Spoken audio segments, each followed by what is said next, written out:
Magkano nga ba ang kinikita ng isang part-time angkas biker? Bumiyahe nga ako bilang part-time angkas biker sa loob lamang ng 4 na oras. Mas malaki pa sana yung kikitain ko na higit pa sa inaakala ko, kaso ito. What is up, Noy? So medyo kondisyon ako kanina, kondisyon ako ngayong araw talaga bumiyahe.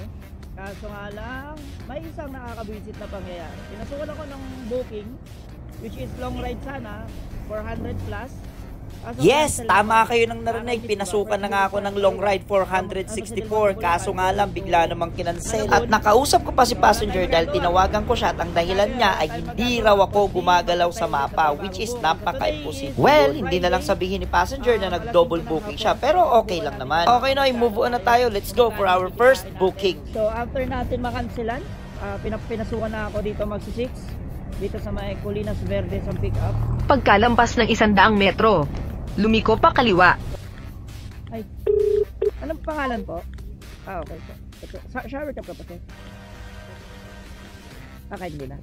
Nakakatuwa lang tong passenger na tunoy dahil nakilala niya tayo. Siya pala yung pasahero ko na inulan kami dito sa may pangarap sa walang masisilungan. Yun talagang no choice, Noy, dahil biglang bumagsak na lang yung ulan.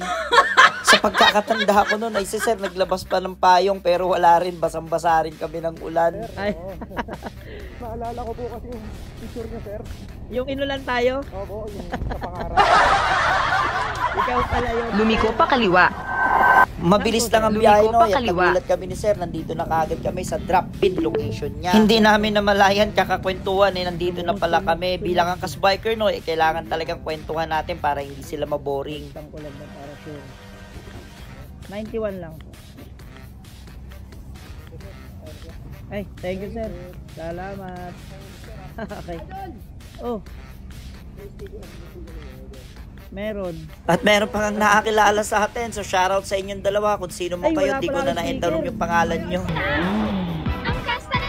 At bigla nga akong pinasukan ng booking, Noy. Nag-aabot pa lang ako ng sticker. May booking na agad tayo. Teka lang, pinasukan ako. Di ko marinig eh. Sige, ingat ha, ingat. Sige, salamat.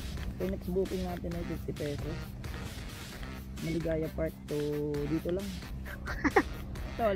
Andito ako sa my court ngayon eh. Sa court, under lang po. Opo, under ka lang po, onti lang. At medyo natagalan nga akong pick upin si ma'am dahil na wrong pin siya. Konti lang naman. Sir, yun, nakikita kita, kuya. Kaya pala hindi tayo magkita. Doon kasi lumabas eh, yung ano eh. Kaya di tayo magkita. 1.9 kilometers. Okay na po?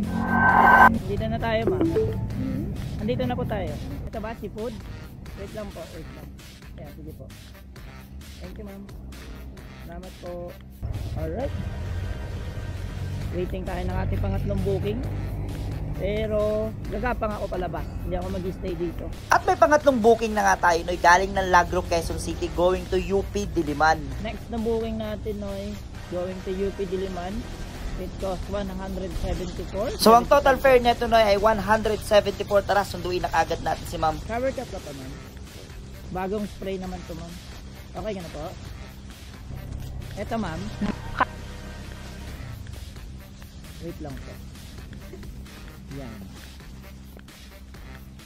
At ang kagandahan dito, Noy, sa pangatlong booking natin ay 174 lang yung fare niya, pero ginawa niyang 190 pesos. Kakalabas ko pa nga lang ng Technocab ay bigla na naman tayong pinasukan, Noy, going to Fairview Center Mall. Nasukan tayo, pinababalik agad tayo, ayaw tayong palayuin, ayaw tayong paabutin ng Makati. But anyway, good na to. Ang problema nga lang dito ay card. Yun nga lang, kagandahan naman dito sa card kay Angkas, anytime pwede mo naman i-cash out, diretso sa Gcash mo. Hindi nga lang siya totally magiging cash, pero still papasok pa rin naman siya sa Gcash mo. Walang oras, walang schedule, anytime.